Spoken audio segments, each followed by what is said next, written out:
السلام عليكم ورحمة الله وبركاته. Waalaikumsalam warahmatullahi wabarakatuh. الحمد لله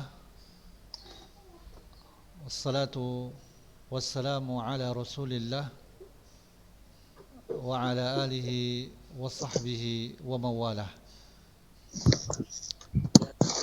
Abna'i at-talabah, mari kita bersyukur kepada Allah Subhanahu wa taala atas seluruh nikmat dan karunia-Nya yang masih Ia berikan kepada kita. Kemudian selawat dan salam kepada Rasulullah sallallahu alaihi wasallam dan seluruh para sahabatnya serta para pengikutnya sekalian. Abna'i at-talabah, kaifa halukum?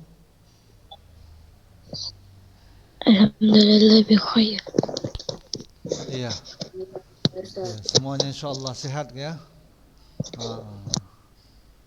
Ya, semoga Allah SWT ya menjaga kita semuanya, ya melindungi kita dan terus memberikan semangat ya kepada kita ya untuk mempelajari ilmu agama ini dan juga mempelajari bahasa Arab. Nah, anak-anak Ustadz yang Ustadz cintai karena Allah Subhanahu wa taala, pembahasan kita pada hari ini adalah bab mengenai salat orang yang memiliki udzur. Ya, bab salati ahli al-a'dzar. Bab mengenai salat orang yang memiliki udzur. Nah, orang yang memiliki udzur ini contohnya ya seperti orang yang sakit. Ya. Orang yang sakit, kemudian orang yang musafir, bepergian, ini juga termasuk orang yang memiliki udzur. Ya. Ya. Ini dia. Nah, mengenai salat orang yang memiliki udzur, ya, seperti halnya al-marid. Marid itu adalah orang yang sakit, ya. Maka orang yang sakit ketika dia mampu untuk berdiri, maka tetap dia wajib untuk berdiri. Misalkan dia bisa berdiri sholat fardu, dia sakit memang, mungkin ada asam urat dan sebagainya, sakit, tapi dia bisa berdiri, maka tetap wajib berdiri meskipun hanya sebentar. Ya, seperti misalkan dia ke masjid, bisa jalan ke masjid, tapi ketika sholat fardu langsung duduk, nggak ada berdirinya, ini tidak boleh. Kalau sholat sunnah kita mampu berdiri tapi malas, kita capek, malas-malasan, sah. Sholat sunnah itu duduk sah ya, tapi kalau sholat wajib nggak boleh duduk. Kalau kita mampu berdiri kita duduk, itu nggak sah, sholat kita bisa nggak sah. Karena apa? Berdiri ya itu adalah merupakan rukun sholat wajib. Bisa dipahami ini anak Ustadz? Jadi kalau kita sakit bisa berdiri ya, itu untuk sholat wajib berdiri. Nah, kalau kita sakit memang nggak bisa berdiri, maka qa'idan, duduk ya, duduk. Ya, kalau qa'iman tadi, kalau dia mampu untuk berdiri, kalau sakit maka dia wajib qa'iman, wajib berdiri. Nah, kalau tidak mampu ya Fa illam yastati, kalau dia tidak mampu maka boleh duduk. Faqa'idan. Ya. Nah, kalau tidak mampu dia duduk. Nah, kalau untuk duduk ini maka ketika duduk maka dia solat dalam keadaan duduk, bisa duduknya dengan cara seperti halnya duduk di antara dua sujud, dan juga duduk dengan duduk bersila.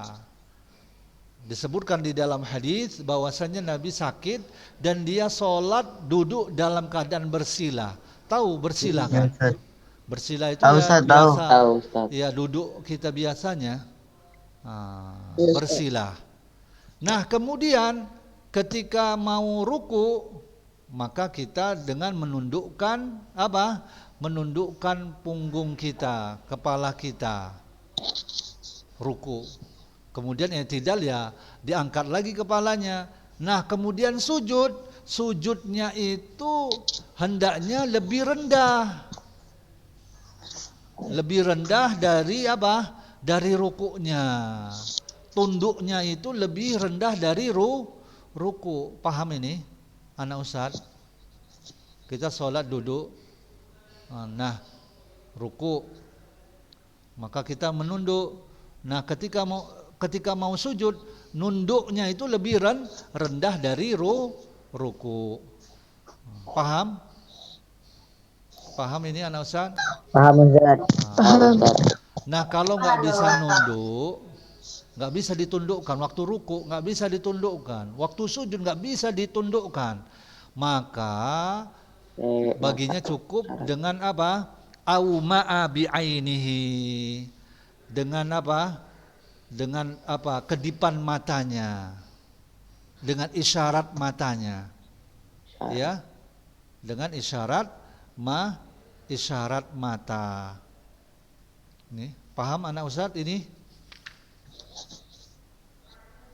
Paham Ustaz. Bisa dipahami? Insyaallah. Ya. Jadi dengan apa? Dengan kedua matanya. Itu dia. Nah, ya bisa dipahami ini ya untuk sholat yang udzur, orang yang punya udzur yaitu apa? Orang yang sakit. Al-marid. Yang pertama itu ahlil a'dzar adalah al-marid, orang yang sakit. Ya. Nah, kalau duduk dia tidak mampu, ya, kalau duduk dia tidak mampu, maka dia hendaknya apa?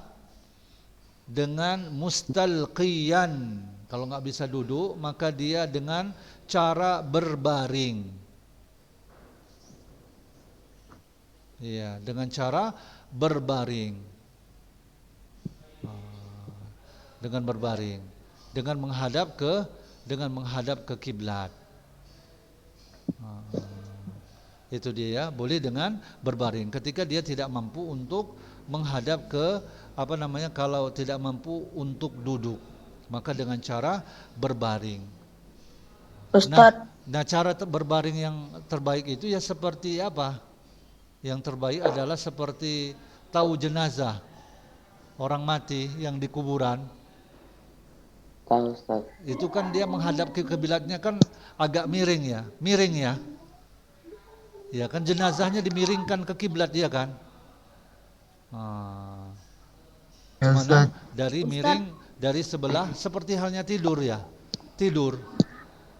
Menghadap ke kanan itu yang. Nah, kalau tidak mampu seperti itu berat, maka dengan apa namanya menghadap ke kiblat itu, tapi apa bagian kaki itu ke kiblat ya, arahnya ke kiblat, tapi bagian badannya itu dinaikkan ya, sama juga ya, kalau bisa dinaikkan, agak ditinggikan dengan Sama apa ya, aja, dengan ini ya, dengan apa Duduk.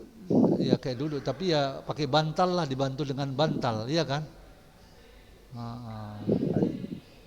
Dibantu dengan bantal supaya ini menghadap ke kiblat. Kalau kita ke atas kan ke atas langit, iya kan? Setengah. Apa? Nasad? Iya kan, ke atas langit, iya kan? Ustaz, jika ini Ustaz, Itu kalau sholatnya sambil tidur Ustaz, itu Ya cuman itu. Ya kalau matanya saja. cemana? Ya itu Matanya saja yang gerak. sholat eh, dengan sambil apa? Tidur.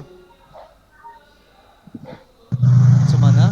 Sholat ya itu berbaring. Sholat dalam keadaan berbaring.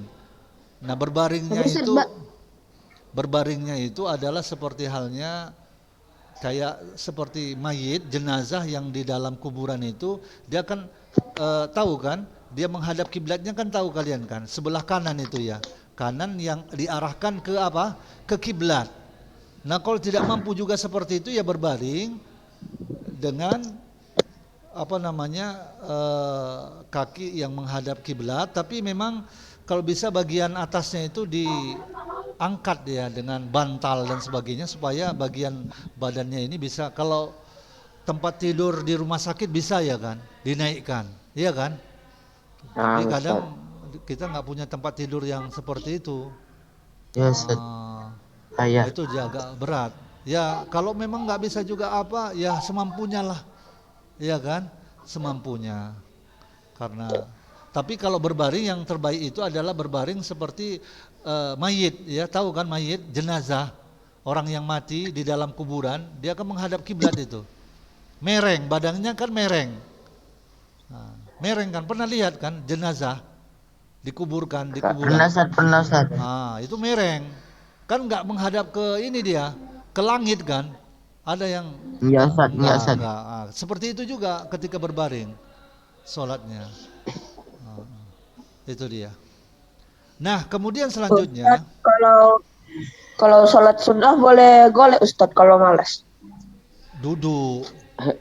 Boleh, Duduk, tapi pahala. boleh. Ya kalau apa duduklah. Duduklah. Kalau malas duduk. Duduknya itu yaitu dengan bersila. Dengan bersila, duduk bersila. Malas sekali tidurlah kalau udah malas-malas kadang berat itu berbaring nanti apa tidur dia ya kan jadi tidur berat ya kalau bisa apa duduk saja dan itu dikurangi pahalanya dikurangi ya kalau malas tapi kalau sakit nggak dikurangi ya kalau sakit ada alasan sakit dia sholat dalam keadaan duduk alasannya sakit maka nggak dikurangi pahalanya sama seperti orang yang berdiri tapi itu yang duduk ini kalau karena malas boleh itu kalau ini sholat sunnah saja. Sholat wajib berdiri. Hingga kalau kita pun di pesawat terbang sholat wajib di pesawat wajib berdiri meskipun hanya sebentar. Sholat di kapal wajib berdiri meskipun apa? Di perahu, sholat di perahu. Nah kalau takut jatuh, baru duduk. Walaupun sebentar berdirinya. Meskipun sebentar berdirinya. Harus ada berdirinya. Kita di perahunya kecil pula, berdiri dulu. Allahu Akbar berdiri sebentar, oleng, duduk. Nah kalau mampu terus berdiri. Kalau ada penyangganya, ada apa namanya, ada tiangnya. Bisa berdiri. Jadi Ustaz takbirnya berdiri ya Ustaz? Iyalah baru berdiri. duduk. Iya, kalau apa baru duduk. Di pesawat begitu juga. Bisa berdiri kita kan di pesawat. Berdiri dulu, nggak boleh dari awal duduk, nggak boleh, bisa nggak sah sholat kita karena rukun apa? Rukun sholat apa? Berdiri bagi yang apa? Berdiri bagi yang mampu kita berdiri. Jangan malu di pesawat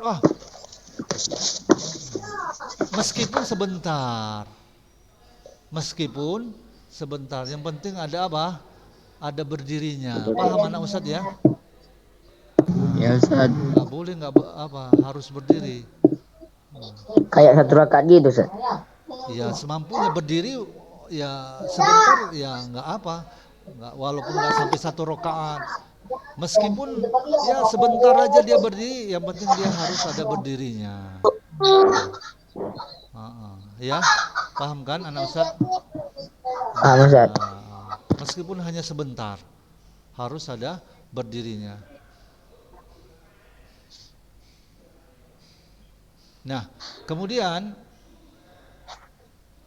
di sini sampai disebutkan dalam kitab ini tidak sah sholat orang yang duduk ketika di kapal, padahal dia mampu untuk berdiri. Nah, ya, gitu dia ya. Namun di sini sebutkan sah sholat fardu di kendaraan karena takut ya, misalkan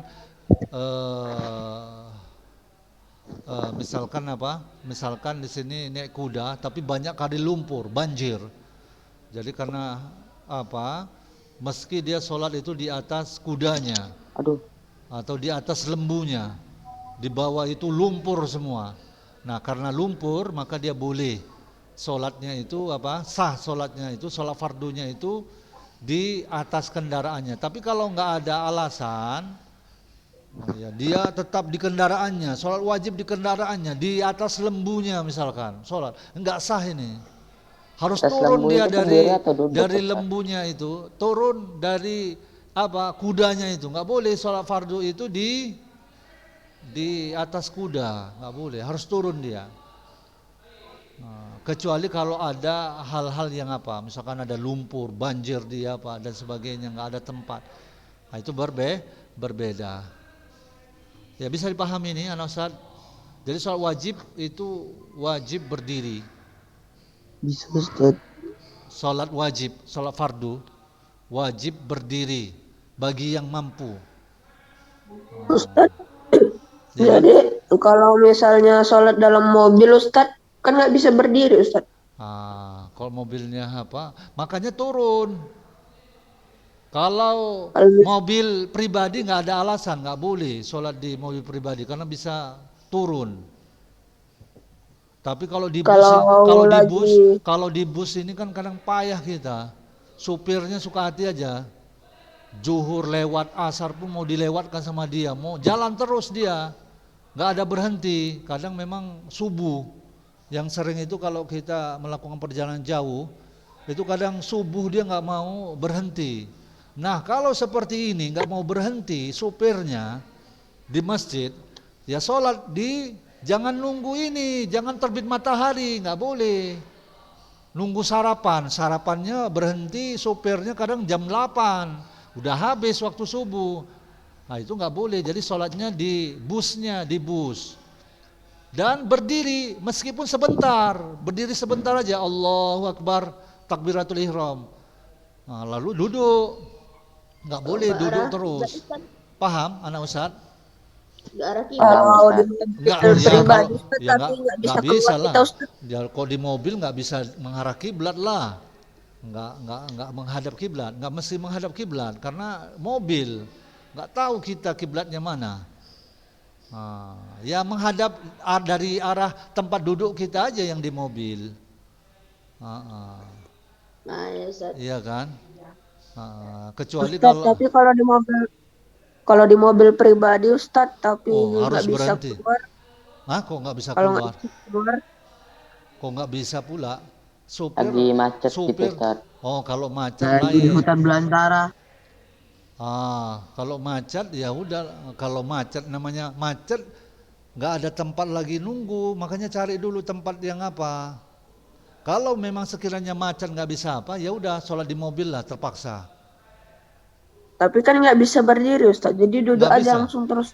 Ya semampunya meskipun agak nyundul sedikit, agak nyundul ke atapnya kan bisa berdiri kan, walaupun agak bungkuk mesti berdiri meskipun Ya Ustaz, sebentar, bisa. ya kan? Mobilnya kecil Ustaz. Gimana, Apa? Ustaz? Kalau Ya. mobilnya kecil kayak mana? Ya kecil walaupun ya semampunya aja sampai ke atas, Kayak harus ada bungkuk. berdiri, nggak boleh duduk terus, karena dia karena rukun sholat, rukun sholat wajib berdiri, ya paham ya anak Ustadz ya, paham ya, Paham, Ustaz. iya. Ya Apa? Ustaz. Ya ada apa itu? Nah kemudian selanjutnya orang yang memiliki udzur, yang pertama tadi orang yang sakit. Kemudian yang kedua orang yang memiliki udzur adalah orang yang musafir. Orang yang melakukan perjalanan jauh. Nah, perjalanan jauh. Kalau yang namanya perjalanan jauh itu udah apa? Membawa bekal. Cara safar. Ya, melakukan safar perjalanan jauh. Nah, sebetulnya kalau dari Nabi sendiri nggak ada penentuan berapa kilometernya. Nah, ini dikembalikan menurut kebiasaan kita. Nah, kalau menurut kita sudah perjalanan jauh, maka boleh kita mengkosor solat. Yang 4, yang memendekkan solat. Yang 4 menjadi 2 rakaat.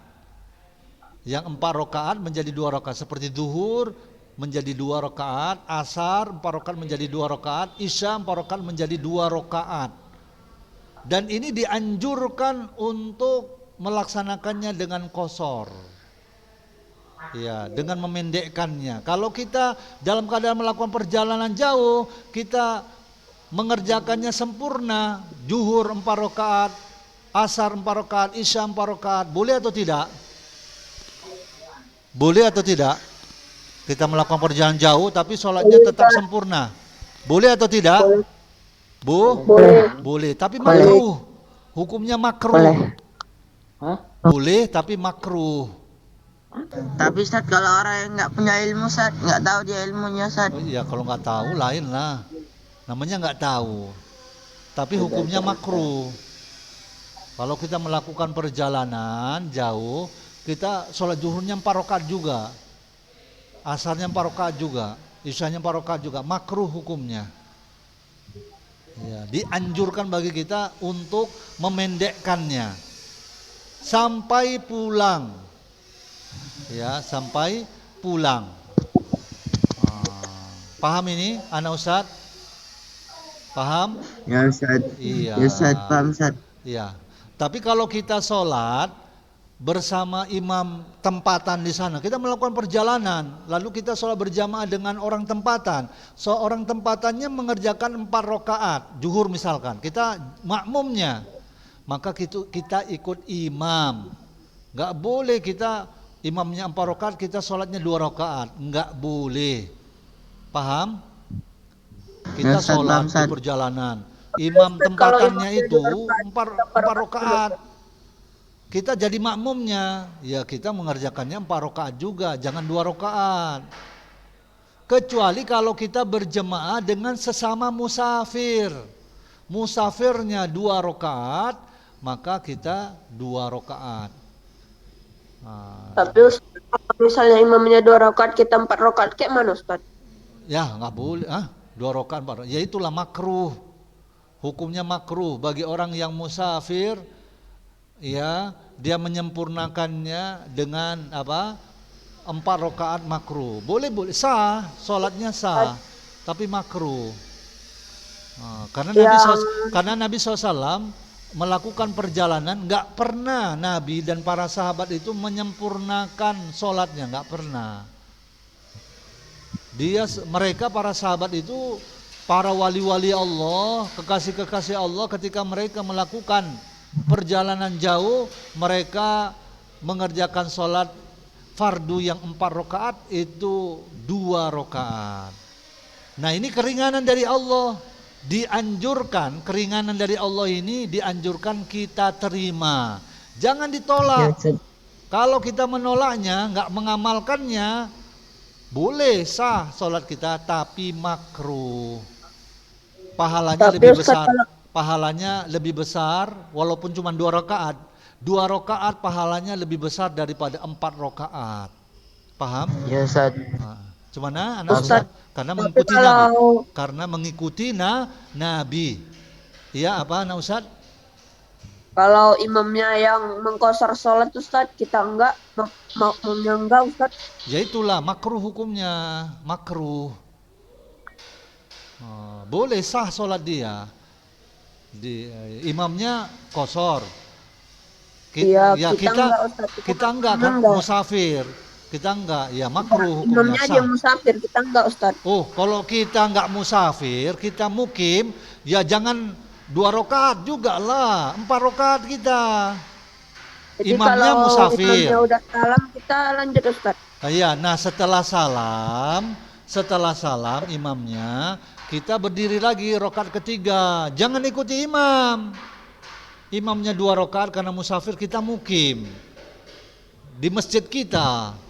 Ya kan? Ya, habis salam imam, kita berdiri Allahu Akbar rakaat ketiga. Lanjutkan rakaat keempat. Enggak boleh imamnya salam kita ikut salam juga. Paham?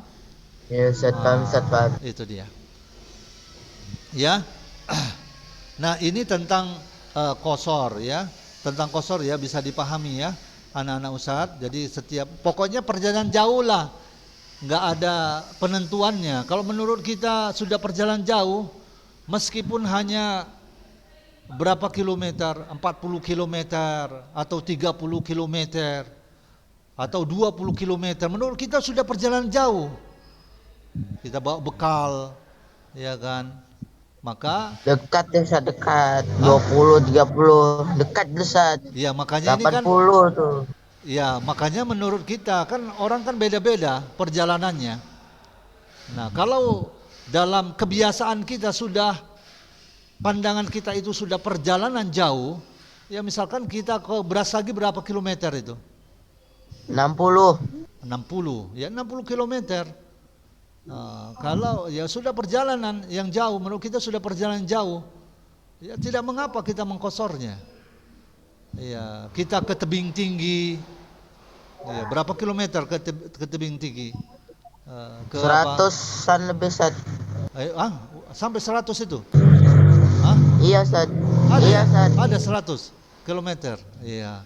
Jadi Iya, kalau Ustaz, menurut karena kan kita, iya. Oh, kalau ada 100 kilometer, ya kalau artinya menurut kita sudah perjalanan jauh, pandangan kita, tafadhol. Kita melakukan apa? Qashar. Nah, ini menurut kebiasaan kita, umumnya kita. Jadi tidak ada penentuan dari Nabi Sallallahu Alaihi Wasallam. Ya, itu dia. Nah, kalau kita melakukan perjalanan jauh dan kita ada berniat di tempat perjalanan itu, kita niat untuk tinggal di situ. Misalkan kita masuk pesantren di Jawa. Nah, kalau kita masuk pesantren kan kita berniat mau tinggal di situ. Maka maka pada saat itu ketika kita sudah berniat untuk tinggal di situ, maka kita sholat sempurna. Paham anak Ustadz? Ya, Tapi Ustaz, paham, Ustaz. kalau kita tidak ada niat untuk tinggal di situ dan kita akan balik ke kampung kita, maka kita qashar terus. Meskipun sampai berhari-hari, tidak masalah, sampai seminggu, 2 minggu, nggak ada niat untuk tinggal di situ. Kita melakukan perjalanan saja, Pak. Maka tidak mengapa kita mengqashar terus. Karena kita tidak berniat untuk tinggal di situ. Qashar terus sampai kita pulang. Sampai kita pulang, ya boleh. Maka ini terkait dengan apa? Terkait dengan niat kita. Apakah kita niat mau tinggal di situ atau tidak? Cemana? Tinggalnya Ustaz. Apa? Kalau keliling dunia terus Ustaz, Kalau keliling dunia terus nggak ada pulang-pulangnya ke rumah qashar. Ustaz. Ya qashar terus dia. Nggak ada niat. Makanya dulu sahabat ada selama 7 bulan, 1 tahun ada. Nggak ada niat tinggal. Dia kan melakukan peperangan, tinggal di tempat ini. Nggak ada niat tinggal di situ. Selama 7 bulan, selama 1 tahun qashar sampai pulang ke rumah. Nggak pulang-pulang dia. 7 bulan. Nggak ada niat dia untuk tinggal di tempat itu. Sahabat ini seperti Anas bin Malik, ada sahabat yang lebih, ada yang sampai 1 tahun dia. 1 tahun qashar dia. Sholatnya 1 tahun. Sahabat Nabi 1 tahun qashar terus. Tapi Sampai Ustaz, kalau misalnya kita udah sampai ke tempat tujuan kita Ustaz, habis itu kita berhenti di situ, Kalau nggak keluar-keluar lagi, nggak ada kepentingan lagi, nggak qashar nggak apa-apa kan Ustaz? ya sekarang niat kita apa? Kita mau niat tinggal di situ, menempati di situ. Nggak, Kalau kita nggak mau niat berdiam di tinggal. situ, hah? Nggak niat tinggal Ustaz, cuman kayak tidur malamnya di situ aja. Oh iya. Sampai berapa hari aja Ustaz? Ya kalau dia sholat sendiri lebih bagus qashar. Tapi kalau dia sholat ke masjid, ikut imam lah, sempurna. Kalau dia sholat sendiri lebih bagus qashar. Paham? Paham Ustaz, Ustaz. paham. Tapi kalau dia sholat berjamaah di masjid bersama dengan orang yang mukim, ya ikut dengan yang mukim. Ustaz. Ya. Dan orang yang musafir tidak wajib berjamaah. Sholatnya dia tidak wajib apa? Ada udzur juga, dia tidak ke masjid. Maka kalau dia mengerjakannya dengan sendiri tidak mengapa. Makanya di situ kalau ada keperluan dia menjamak sholat, misalkan dia sholat zuhur bersama dengan imam di tempatan itu. Nah kemudian sholat asar dia sendiri, mengqashar dia karena dia musafir. Karena ada keperluan dia. Karena dia mau ada melakukan perjalanan lagi atau yang lainnya ada keperluan. Maka kan dia sholat sendiri 2 rakaat asarnya. Tidak mengapa. Ya anak Ustaz, apa itu? Ustaz, perbedaannya jamak sama qashar Ustaz. Kalau jamak itu Ustaz iya. 4 rakaat Ustaz. Kalau qashar itu 2. Bukan. Kalau jamak itu menggabungkan. Arti Gabung. jamak itu menggabungkan zuhur dengan asar. Maghrib dengan isya, zuhur dengan asar. Bisa dilakukannya di waktu zuhur dan bisa dilakukan di waktu asar. Jadi Ya, Ustaz kemudian- 4 Ustaz. Enggak, kalau itu sempurna. Kalau ya bisa menjamak itu bagi mengerjakannya 2-2 dan bisa juga mengerjakannya 4-4. Kapan mengerjakannya 4-4? Kalau dia dalam keadaan mukim di rumah dia, tidak melakukan perjalanan, ada keperluan misalkan macet di apa, jadi dia menggabungkan sholat naik mobil apa macet, jadi digabungkan maghrib dengan isya, sempurna dia 4-4. Tapi kalau dia melakukan perjalanan ada keperluan digabungkan karena dia tetap melakukan perjalanan, bukan 4-4, 2-2, menjamaknya dengan qashar kalau musafir. Tapi kalau kita mukim menjamaknya karena ada kebutuhan itu sempurna 4-4, zuhur dengan asar 4-4. Misalkan kita dokter bedah, ingin membedah, itu menghabiskan dari jam 12 sampai apa? Dari setelah zuhur ya, setelah zuhur jam 2 sampai jam 6 maghrib. Kita jamak zuhur dengan asar dengan sempurna 4-4, bukan qashar 4-4. Karena apa? Karena kita mukim, kita dokter lagi membedah, mau membedah, jadi ada kebutuhan.